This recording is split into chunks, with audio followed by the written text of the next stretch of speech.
Namaskar. In the last video, I taught you about consumption function.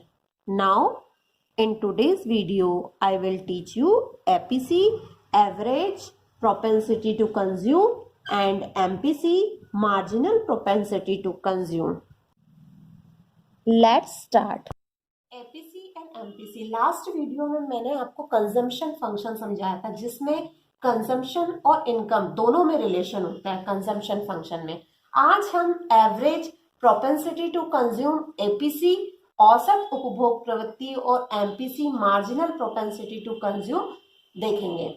यहाँ पर यदि हम औसत उपभोग प्रवृत्ति या एवरेज प्रोपेंसिटी कंज्यूम की बात करें तो इसको हम इस तरह से डिफाइन कर सकते हैं कि यह फ्रैक्शन होता है इनकम का और spend on consumption, means fraction of income spend on consumption, या हम इसको हिंदी में देखें तो औसत उपभोग प्रवृत्ति आय के किसी विशेष स्तर से उपभोग व्यय का अनुपात है।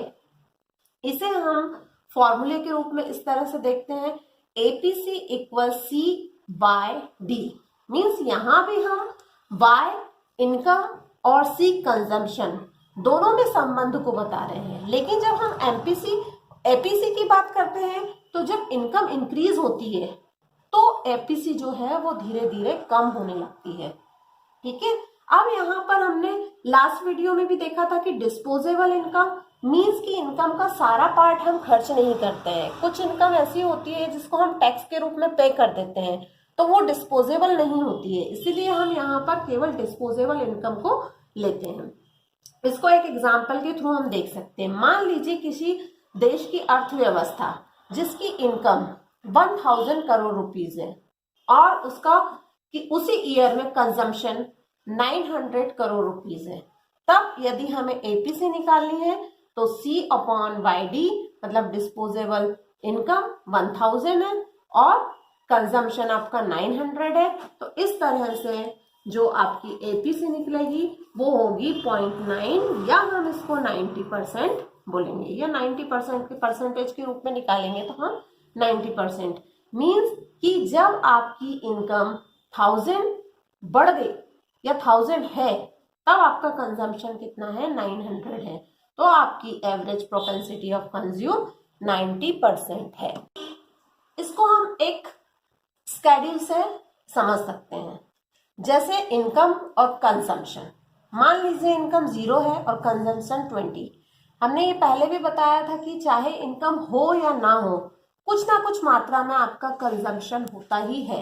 जैसे जीवन जीने के लिए जो भी आवश्यक वस्तुएं होती हैं उनके लिए हम खर्च करते ही हैं, जैसे मेडिसिन है, आपके फूड है, कपड़ा है, इस पर हम खर्च करते हैं, इसलिए कंजम्पशन होता है चाहे इनकम 0 हो फिर भी। अब धीरे धीरे इसे हम ऑटोनॉमस कंजम्पशन कहते हैं। अब जब इनकम धीरे धीरे बढ़ रही है तो आप देख रहे हो यहाँ पर कंजम्पशन भी क्या हो रहा है, इंक्रीज हो रहा है। अब हम केवल एपीसी को देखेंगे। एपीसी मतलब तो एपीसी सी वाई डी, सी अपॉन वाई डी। यहाँ पर इनकम 0 है इसलिए एपीसी नहीं होगी। अब इनकम इंक्रीज हो रही है 60, फिर कंजम्पशन भी इंक्रीज हुआ 70, तो यहाँ पर सी अपॉन वाई डी 70 अपॉन 60 करेंगे तो 1.16 एपीसी होगी। मतलब इसको यदि परसेंटेज में लिखेंगे हम तो 116 परसेंटेज एपीसी। अब यहाँ पर इनकम और कंजम्पशन दोनों इक्वल है, तो इक्वल है तो इसकी एपीसी 100% होगी। अब यहाँ पर 180, 170, यहाँ पर एपीसी 94% हो गई, फिर 92% हो रही। अब इससे आपको स्पष्ट दिखाई दे रहा है कि जैसे जैसे इनकम इंक्रीज हो रही है वैसे वैसे एपीसी जो है वो डिक्रीज होती जा रही है। मींस कि आय बढ़ने पर आपकी औसत उपभोग प्रवृत्ति क्या हो जाएगी, कम हो जाएगी।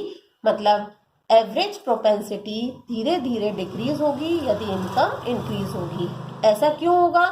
क्योंकि इनकम का जो पार्ट है वह हम कंजम्पशन पर कम खर्च कर रहे हैं। कम खर्च करने के कारण एपीसी क्या हो रही है, धीरे धीरे कम हो रही है। अब इसी को हम एक कर्व से भी देख सकते हैं। यदि हम एपीसी का कर्व देखें तब एक्स एक्सिस पर इनकम, वाई एक्सिस पर कंजम्पशन। अब ये आपको मालूम ही है कि यहाँ से हम ये शुरू क्यों करते हैं, क्योंकि इनकम 0 होगी तब भी कुछ ना कुछ कंजम्पशन होगा। ये हमारा कंजम्पशन कर्व है। अब यहाँ पर हमारी इनकम कितनी है OY1 और कंजम्पशन आपका OC1, इसीलिए एपीसी OC1 और OY1 मतलब कि कंजम्पशन अपॉन डिस्पोजेबल इनकम। अब इसके बाद the marginal propensity to consume MPC सीमांत उपभोग प्रवृत्ति। अब हम ये जानते हैं कि मार्जिनल से मीन्स होते हैं एक एक्स्ट्रा यूनिट यूज की जाती है, उससे कितना चेंजेस हुआ। मीन्स यहाँ पर जब हम इनकम और कंजम्पशन की बात कर रहे हैं तो हम मार्जिनल में देखेंगे कि यदि हम इनकम की एक्स्ट्रा यूनिट लगाते हैं या हमारी इनकम एक्स्ट्रा हो जाती है तो कंजम्पशन में कितना चेंजेस होता है।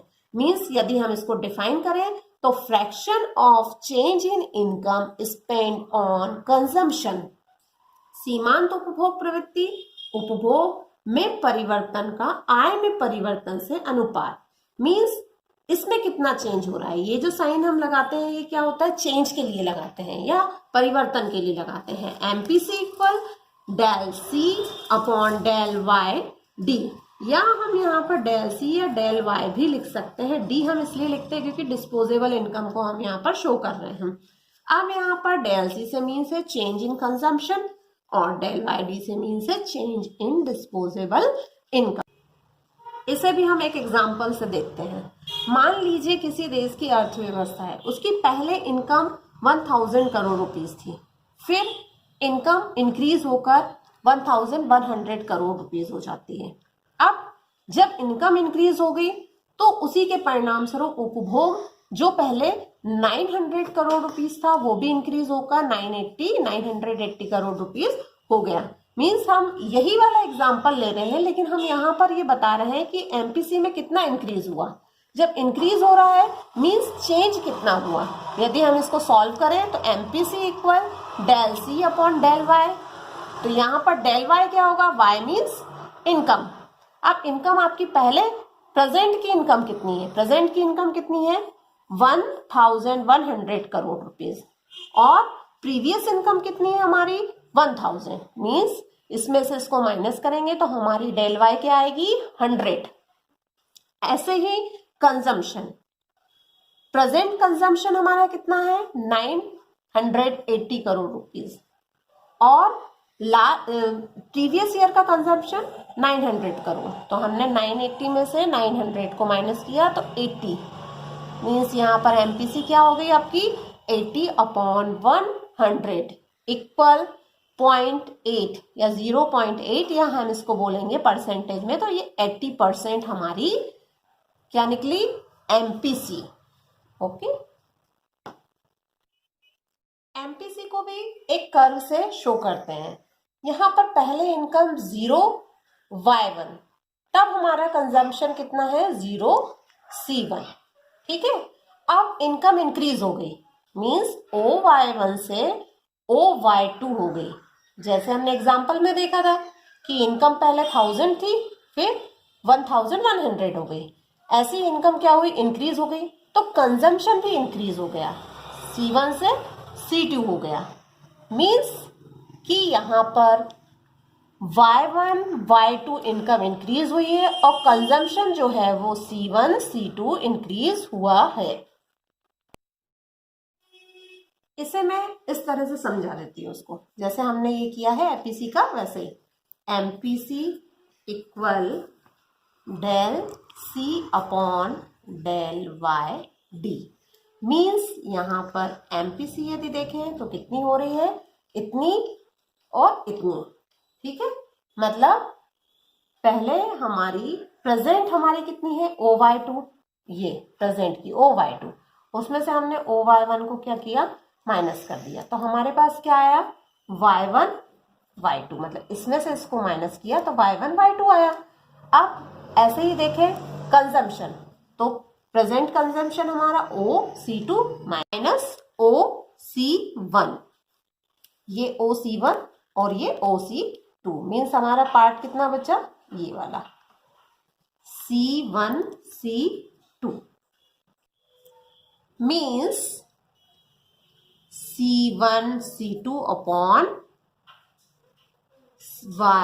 1/2। मैंने इसको यहीं पर समझा दिया जिससे ये कर्व से आपको यहाँ पर अच्छे से समझ में आ जाएगा। ये है डेल y और ये है डेल c, मतलब इसमें कितना चेंजेस हुआ और इसमें कितना चेंजेस हुआ, ये हमारी होगी एमपीसी।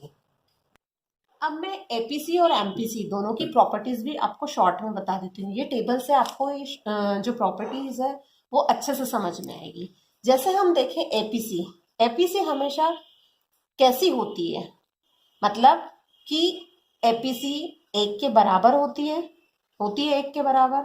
देखिए यदि इनकम 120 है, कंजम्पशन 120 है, मीन्स आपकी एपीसी कितनी हो गई, 1 हो गई। मीन्स कि 1 के बराबर है, हाँ होती है 1 के बराबर।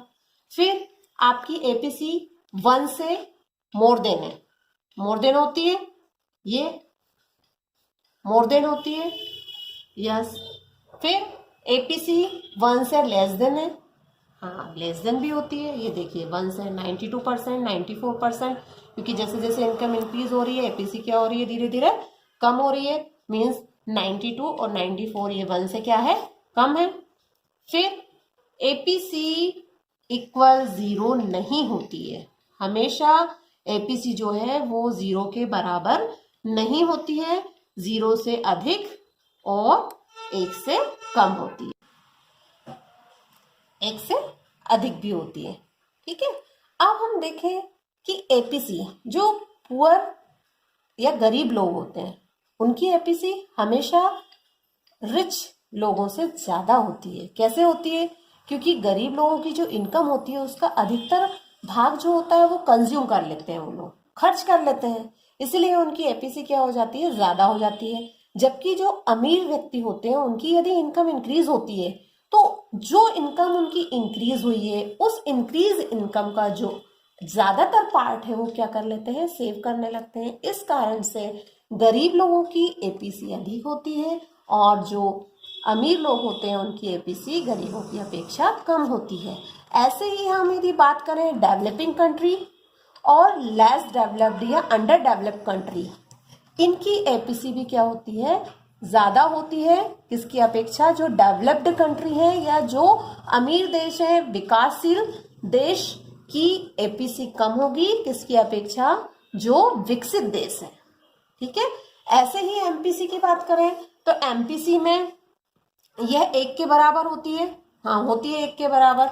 ये देखिए आपने एमपीसी को हमने बताया था कि एमपीसी कैसे निकालेंगे, 70 में से 20 माइनस किया तो कितना आया, 50।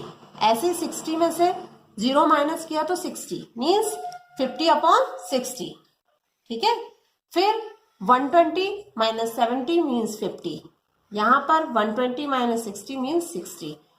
आपकी एपीसी क्या हो रही है, एमपीसी 0.83 या फिर हम इसको बोले 83%।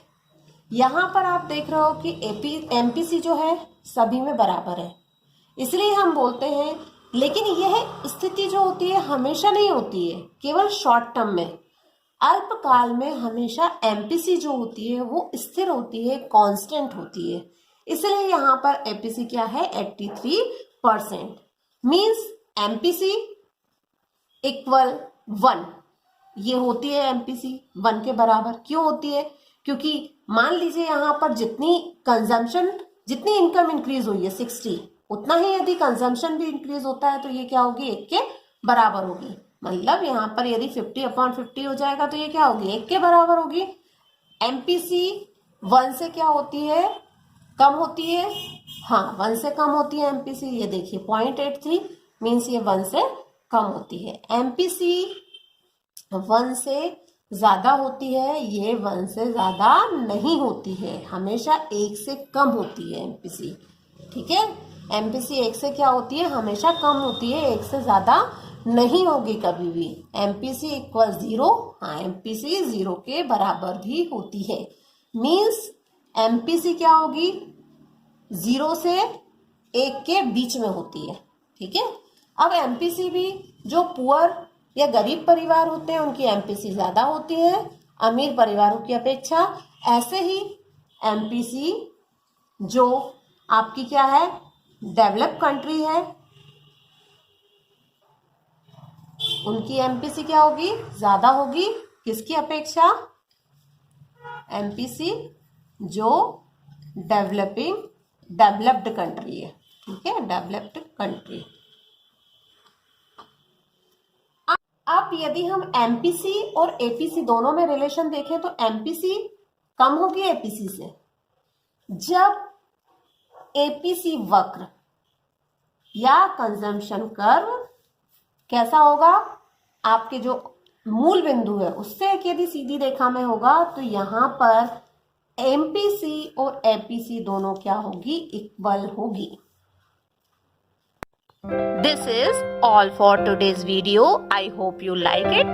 If you like it, then hit like button, share and subscribe my channel. Thank you.